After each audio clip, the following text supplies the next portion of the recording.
ನಮಸ್ಕಾರ, ಎಲ್ಲರಿಗೂ ಕನ್ನಡತಿ ಅಡುಗೆ ಚಾನಲ್ಗೆ ಸ್ವಾಗತ. ಇವತ್ತು ನಾನೊಂದು ಹೆಲ್ದಿಯಾಗಿರುವಂಥ ರೆಸಿಪಿಯನ್ನು ಮಾಡಿ ತೋರಿಸ್ತಾ ಇದ್ದೀನಿ. ಇದನ್ನು ಪ್ರೋಟೀನ್ ಇರುವಂಥ ರೆಸಿಪಿ ಅಂತಲೂ ಕರಿಬೋದು. ಇದನ್ನು ಬ್ರೇಕ್ಫಾಸ್ಟು, ಲಂಚು, ಡಿನ್ನರು ಯಾವುದಕ್ಕಾದ್ರೂ ಮಾಡ್ಕೋಬೋದು. ತುಂಬಾ ಸಿಂಪಲ್ ಆಗಿರುವಂಥ ರೆಸಿಪಿ. ಮನೆಯಲ್ಲಿರುವ ಬೇಸಿಕ್ ಸಾಮಗ್ರಿಗಳನ್ನ ಬಳಸಿ ಮಾಡ್ತಾ ಇದ್ದೀನಿ. ದಿನಾಲೂ ಉಪ್ಪಿಟ್ಟು ಅವಲಕ್ಕಿ ತಿಂದು ಬೇಜಾರಾಗಿತ್ತಂದ್ರೆ ಈ ರೆಸಿಪಿಯನ್ನು ಖಂಡಿತನೂ ಟ್ರೈ ಮಾಡಿ ನೋಡ್ರಿ. ಇದನ್ನು ನೀವು ಒಮ್ಮೆ ಮಾಡ್ಕೊಂಡು ತಿಂದ್ರೆ ಖಂಡಿತ ಪದೇ ಪದೇ ಮಾಡ್ಕೊಂಡು ತಿಂತೀರಿ.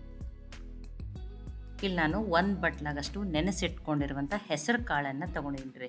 ಈ ಹೆಸರು ಕಾಳನ್ನು ರಾತ್ರಿನೇ 2 ಬಾರಿ ತೊಳೆದ್ಬಿಟ್ಟು ನೆನೆಸಿ ತೊಗೊಂಡಿನಿ. ಹೆಸರು ಕಾಳು ನೆನೆಯೋಕೆ ಒಂದು 8 ಅವರ್ ಆದರೂ ಬೇಕು. ಮತ್ತು ಹೆಸರು ಕಾಳನ್ನು ತುಂಬಾ ಪ್ರೋಟೀನ್ ಇರುವಂಥದ್ದು, ಆರೋಗ್ಯಕ್ಕೆ ತುಂಬಾ ಒಳ್ಳೆಯದು. ಇದರೊಳಗೆ ನೀರನ್ನು ಕಂಪ್ಲೀಟಾಗಿ ತೆಗೆದುಬಿಟ್ಟು ತೊಗೊಂಡಿದ್ದೀನಿ ರೀ ನಾನು.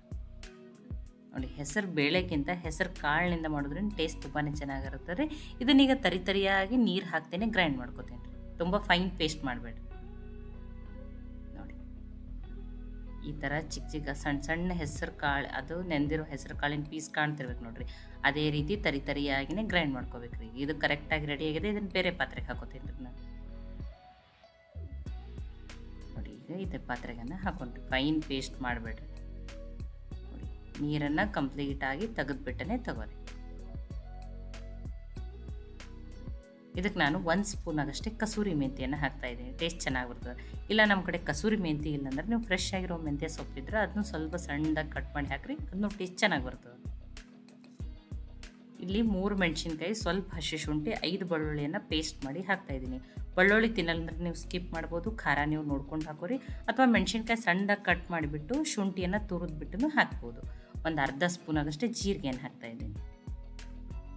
ಒಂದು ಸ್ವಲ್ಪ ಅರಿಶಿನ, ರುಚಿಗೆ ತಕ್ಕಷ್ಟು ಉಪ್ಪು, ಸ್ವಲ್ಪ ಇಂಗನ್ನು ಹಾಕ್ತಾಯಿದ್ದೀನಿ. ತೊಳೆದು ಕಟ್ ಮಾಡಿ ಇಟ್ಕೊಂಡಿರುವಂಥ ಕೊತ್ತಂಬರಿ ಸೊಪ್ಪು, ಅರ್ಧ ಸ್ಪೂನ್ ಆಗಷ್ಟೇ ರೆಡ್ ಚಿಲ್ಲಿ ಪೌಡ್ರ್ ಹಾಕ್ತಾಯಿದ್ದೀನಿ. ಹಸಿಮೆಣ್ಸಿಕಾಯಿ ಹಾಕಿರೋದ್ರಿಂದ ಖಾರ ನೀವು ನೋಡ್ಕೊಂಡು ಹಾಕೋರಿ. ನೋಡಿ, ಇಲ್ಲಿ ಅರ್ಧ ಈರುಳ್ಳಿಯನ್ನು ಸಣ್ಣದಾಗಿ ಕಟ್ ಮಾಡಿ ಹಾಕ್ತಾಯಿದ್ದೀನಿ. ನೀವು ಈರುಳ್ಳಿ ತಿನ್ನಲ್ಲ ಅಂದ್ರೆ ಈರುಳ್ಳಿನ ಸ್ಕಿಪ್ ಮಾಡ್ಬೋದು. ಇಲ್ಲಿ ನಾನು 1 ಸ್ಪೂನ್ ಆಗಷ್ಟು ಮಾವಿನಕಾಯಿ ಉಪ್ಪಿನಕಾಯಿ ಇರ್ತಾವಲ್ರಿ, ಆ ಉಪ್ಪಿನಕಾಯಿ ರಸವನ್ನು ಹಾಕ್ತಾಯಿದ್ದೀನಿ. ಆ ಹಸಿ ಹೆಸರು ಕಾಳು ಸ್ವಲ್ಪ ಏನೋ ಒಂಥರ ಮದ ಫ್ಲೇವರ್ ಇರ್ತದೆ ರೀ. ಆ ಫ್ಲೇವರ್ ಕಡಿಮೆ ಆಗ್ತೈತಿ. ಆ ಸಾಸಿವೆ ಎಣ್ಣೆ, ಸಾಸಿವೆ ಬೀಜ ಸ್ವಲ್ಪ ಹುಳಿ ಫ್ಲೇವರ್ ಇರೋದ್ರಿಂದ ಟೇಸ್ಟ್ ತುಂಬಾ ಚೆನ್ನಾಗಿ ಬರ್ತದೆ. ಹಾಕಿ ನೋಡ್ರಿ, ಸ್ಕಿಪ್ ಮಾಡಬೇಡ್ರಿ. 2 ಬಟ್ಲಾಗಷ್ಟು ಸೋಸಿಟ್ಕೊಂಡಿರುವಂಥ ಗೋಧಿ ಹಿಟ್ಟನ್ನು ಹಾಕ್ತಾಯಿದ್ದೀನಿ. ನೋಡಿ, ಇದನ್ನು ಮಿಕ್ಸ್ ಮಾಡ್ಕೊಂಡು ನೋಡಿ, ಆ ಮಸಾಲೆ ಎಲ್ಲ ಏನಾಗಲಿ ಹಿಟ್ಟಿನ ಜೊತೆ ನೀಟಾಗಿ ಮಿಕ್ಸ್ ಆಗಲಿ.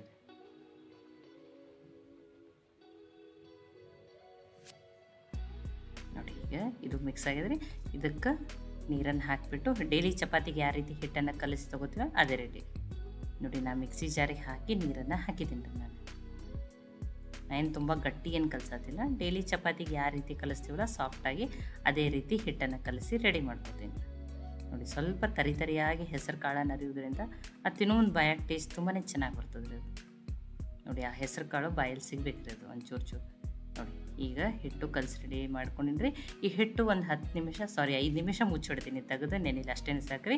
ಇದಕ್ಕೊಂದು ಟೇಸ್ಟಿಯಾಗಿರುವಂಥ ರಾಯ್ತ ಅನ್ನ ಮಾಡ್ತೀನಿ ರೀ. ತುಂಬ ಏನು ಮೆತ್ತಗಾಗಬೇಡ, 5 ನಿಮಿಷ ನೆನೆದ್ರೆ ಸಾಕ್ರಿ ಇದು. ಈಗ ಇದನ್ನು ಮುಚ್ಚಿ ಸೈಡಿಗೆ ಇಡ್ತೀನಿ ರೀ. ಇದಕ್ಕೆ ರಾಯ್ತ ಮಾಡ್ಕೊತೀನಿ. ರಾಯ್ತಾಕ್ಕೆ ನೋಡಿ, ನನಗೆ 2 ಬಟ್ಲಾಗಷ್ಟು ಮೊಸರು, ಸಪ್ಪಗಿರೋ ಮೊಸರನ್ನು ತೊಗೊಂಡಿದ್ದೀನಿ.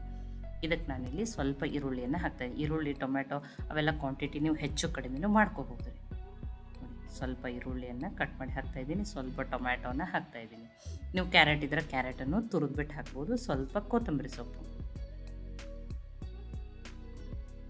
ನೋಡಿ, ಇದಕ್ಕೊಂದು ಸ್ವಲ್ಪನೇ 1/4 ಟೀ ಸ್ಪೂನ್ಗಿಂತನೂ ಕಡಿಮೆ ಸಕ್ಕರೆ ಹಾಕಿದ್ರೆ ಟೇಸ್ಟ್ ಚೆನ್ನಾಗಿ ಬರ್ತದೆ, ಟೇಸ್ಟ್ ಬ್ಯಾಲೆನ್ಸ್ ಆಗ್ತದೆ. ಇಲ್ಲ ನಮಗೆ ಸಕ್ಕರೆನೇ ಬೇಡ ಅಂದರೆ ನೀವು ಸಕ್ಕರೆ ಸ್ಕಿಪ್ ಮಾಡಿ. ರುಚಿಗೆ ತಕ್ಕಷ್ಟು ಉಪ್ಪು.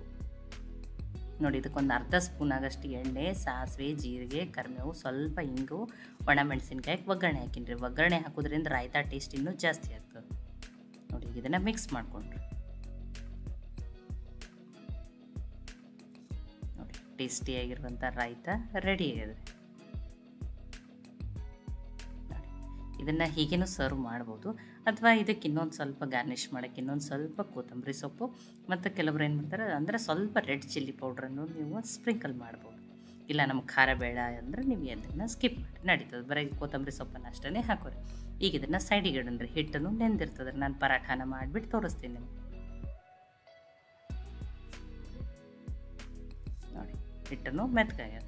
ಆಲ್ರೆಡಿ ಫಸ್ಟು ಮೆತ್ತಗೆ ಕಲಿಸ್ಕೊಂಡಿದ್ದೀನಿ, ತುಂಬ ಗಟ್ಟಿ ಏನು ಕಲಿಸ್ಕೊಂಡಿದ್ವಿ ನೋಡಿ. ಪರಾಟ ಅಂದರೆ ಸ್ವಲ್ಪ ದಪ್ಪ ಬರ್ತಾವೆ, ಅದಕ್ಕಂತ ಹೇಳಿ ನಾನು ನೋಡಿದ್ದೀನಿ ನಿಮಗೆ ದೊಡ್ಡ ದೊಡ್ಡ ಸೈಜದನ್ನೇ 2 ಉಳ್ಳಿಗಳನ್ನ ಮಾಡಿಬಿಟ್ಟು ತೋರಿಸ್ತೀನಿ ನೋಡಿ. ಒಂದು ದಪ್ಪ ಪರಾಟನೂ ಮಾಡಿ ತೋರಿಸ್ತೀನಿ, ಇಲ್ಲ ಅಂದ್ರೆ ನೀವು ಇನ್ನೊಂದು ತೆಳುವಾಗಿನೂ ಲಟ್ಸ್ಕೊಬೋದು. ಅದೇ ರೀತಿಯೂ 2 ರೀತಿ ಮಾಡಿ ತೋರಿಸ್ತೀನಿ. ನಿಮಗೆ ಯಾವ ರೀತಿ ಈಸಿ ಆಗ್ತಲ್ಲ ಆ ರೀತಿಯೂ ಮಾಡ್ಕೊರಿ ನೀವು ನೋಡಿ. 2 ಉಳ್ಳಿಗಳನ್ನ ಮಾಡ್ಕೊಂಡಿದ್ದೀನಿ. ಈಗ ಇದನ್ನು ಲಟ್ಟಿಸ್ಬಿಟ್ಟು ತೋರಿಸ್ತೀನಿ ನೋಡಿ. ನೋಡಿ ಈಗ ಇದಕ್ಕೆ ಗೋಧಿ ಹಿಟ್ಟನ್ನು ಹಾಕ್ಕೊಂಡು ಫಸ್ಟ್ ಈ ರೀತಿ ಲಟ್ಸ್ಕೊತೀನಿ ನೋಡಿ.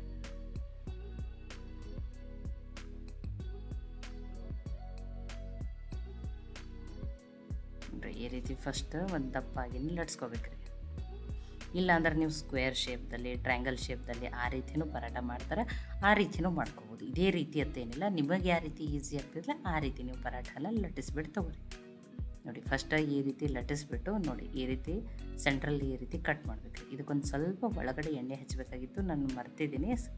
ಒಂಚೂರು ಎಣ್ಣೆ ಹಚ್ಕೊರಿ ನೋಡಿ. ಈ ರೀತಿ ನೋಡಿರಿ, ಈ ರೀತಿ ಏನು ಮಾಡ್ಬೇಕ್ರಿ ಅದನ್ನು ನೋಡಿ ಸುತ್ಕೋತ ಹೋಗಿ ನೋಡಿ. ಈ ರೀತಿ ಏನು ನೋಡಿ ಫೋಲ್ಡ್ ಮಾಡಿ ಜಸ್ಟ್ ಇದು ಮಾಡಿ ಮತ್ತು ಹಿಟ್ಟು ಹಚ್ಚಿ ಪದ್ರ ಬಿಡ್ತದೆ ರೀ, ಅಷ್ಟೇ ನೋಡಿ. ಮತ್ತು ಹಿಟ್ಟು ಹಚ್ಚಿ ಸಾವಕಾಶಾಗಿನೇ ಭಾರ ಹಾಕ್ಲಾರ್ದಂಗೆ ಲಟ್ಸೋದು ಅಷ್ಟೇ ರೀ.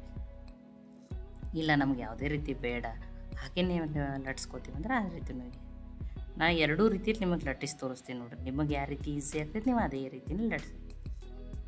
ತುಂಬ ಸಿಂಪಲ್ ಆಗಿರುವಂಥ ರೆಸಿಪಿ ರೀ, ಮನೆಯಲ್ಲಿರುವ ಬೇಸಿಕ್ ಸಾಮಗ್ರಿಗಳನ್ನ ಬಳಸಿ ಮಾಡ್ತಾಯಿದ್ದೀನಿ. ಇನ್ನೊಂದು ರೀತಿಯೂ ಲಟ್ಟಿಸ್ಬಿಟ್ಟು ತೋರಿಸ್ತೀನಿ ನೋಡಿರಿ. ಅಂದರೆ ಇನ್ನೊಂದು ರೀತಿ ಒಂಟು ಪದರಾಗಿನೇ ತೆಳುವಾಗಿ ಲಟ್ಟಿಸ್ಬಿಟ್ಟು ತೋರಿಸ್ತೀನಿ. ಅದಕ್ಕೆ ನೀವು ಈರುಳ್ಳಿ ಹಾಕಿದ್ರೂ ಸಣ್ಣದಾಗಿನೇ ಕಟ್ ಮಾಡಿ ಹಾಕಿರಿ, ದಪ್ಪ ಕಟ್ ಮಾಡೋಕೆ ಹಾಕಬೇಡ ನೋಡಿ. 2 ರೀತಿ ಲಟ್ಟಿಸ್ಬಿಟ್ಟು ತೋರಿಸಿದ್ದೀನಿ. ಟೇಸ್ಟಿನೂ ಅದ, ಹೆಲ್ದಿನೂ ಅದ ನೋಡಿ. ಆಲ್ರೆಡಿ ತೆವೆಯನ್ನು ಕಾಯ್ಲಿಕ್ಕಿಟ್ಟೀನಿ ನೋಡಿ. ಈ ರೀತಿ ಒಂಟು ಪದರಾಗಿ ತೆಳುವಾಗಿನೂ ಲಟ್ಸ್ಕೋಬೋದು ನೀವು ಇದನ್ನು ನೋಡಿ. ಈಗ ಇದನ್ನು ಬೇಯಿಸ್ಬಿಟ್ಟು ತೊಗೊಳೋಣ ರೀ.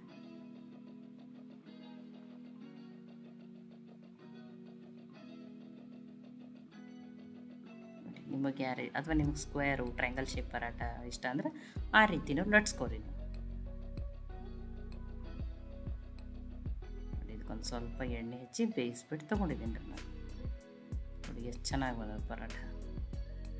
ಇನ್ನೊಂದು 2 ನಾನು ಲಟ್ಟಿಸ್ಬಿಟ್ಟು ಲಟ್ಸೀನಿ, ಅದನ್ನು ಬೇಯಿಸ್ಬಿಟ್ಟು ತೊಗೋತೀನಿ ನೋಡಿ. ಪರಾಟನ ಲಟ್ಸ್ಬಿಟ್ಟು ತೊಗೊಂಡಿದ್ದೀನಿ ನೋಡಿ. ಎಷ್ಟು ಚೆನ್ನಾಗಿ ಬಂದ ನೋಡಿ ಪರಾಟ ನೋಡಿ. ಎಷ್ಟು ಸಾಫ್ಟಾಗಿ ಇಡೀ ದಿನ ಇಟ್ರೂ ಇಷ್ಟೇ ಸಾಫ್ಟಾಗಿ. ಇದು ಬ್ರೇಕ್ಫಾಸ್ಟ್ ಅಷ್ಟೇ ಅಲ್ಲ, ಬ್ರೇಕ್ಫಾಸ್ಟು, ಲಂಚು, ಡಿನ್ನರು ಯಾವುದಕ್ಕಾದ್ರೂ ನೀವು ಇದನ್ನು ತಿನ್ಬೋದು. ಟೇಸ್ಟಿನೂ ಅದ, ಹೆಲ್ದಿನೂ ಅದ, ಪ್ರೋಟೀನ್ ಇರುವಂಥ ರೆಸಿಪಿಯನ್ನು ಇದರ ಜೊತೆ ಟೇಸ್ಟಿಯಾಗಿರುವಂಥ ಈ ರಾಯ್ತ ಅಂತೂ ಬೆಸ್ಟ್ ಕಾಂಬಿನೇಷನ್. ಇಲ್ಲ ಮಕ್ಕಳು ತಿಂತಿದ್ರೆ ಇದನ್ನು ಸಾಸ್ ಜೊತೆನೂ ತಿನ್ಬೋದು ರೀ, ಅಥವಾ ಹೆಸರು ಕಾಳದಿಂದ. ಮತ್ತು ನೀವು ಯಾವ ರೀತಿ ಬೇರೆ ಬೇರೆ ರೆಸಿಪಿಗಳನ್ನ ಮಾಡ್ತೀರ ಅಂತ ಹೇಳಿ ನನಗೆ ಕಮೆಂಟ್ ಮಾಡಿ ತಿಳಿಸ್ರಿ ನೋಡಿ. ಬಿಸಿ ಬಿಸಿ ಟೇಸ್ಟಿಯಾಗಿರುವಂಥ ಹೆಸರು ಕಾಳು ಪರಾಟ ರೆಡಿ ಆಗಿದೆ ರೀ. ಈ ಹೆಸರು ಕಾಳು ಪರಾಟ ರೆಸಿಪಿ ನಿಮಗೆ ಇಷ್ಟ ಆಗಿದ್ರೆ ಲೈಕ್ ಮಾಡಿ, ನಿಮ್ಮ ಫ್ರೆಂಡ್ಸು ಫ್ಯಾಮಿಲಿ ಮೆಂಬರ್ ಜೊತೆ ಶೇರ್ ಮಾಡಿರಿ. ಇದನ್ನು ಖಂಡಿತನೂ ಟ್ರೈ ಮಾಡಿ ನೋಡಿರಿ. ಮತ್ತೆ ಒಳ್ಳೆ ರೆಸಿಪಿ ಜೊತೆ ಸಿಗೋಣ. ಎಲ್ಲರಿಗೂ ಧನ್ಯವಾದಗಳು. ಇನ್ನೂ ನೀವು ಕನ್ನಡತಿ ಅಡುಗೆ ಚಾನಲನ್ನು ಸಬ್ಸ್ಕ್ರೈಬ್ ಮಾಡಿದ್ದಿಲ್ಲ ಅಂದರೆ ಸಬ್ಸ್ಕ್ರೈಬ್ ಮಾಡಿ, ಬೆಲ್ ಐಕಾನ್ ಪ್ರೆಸ್ ಮಾಡಿ.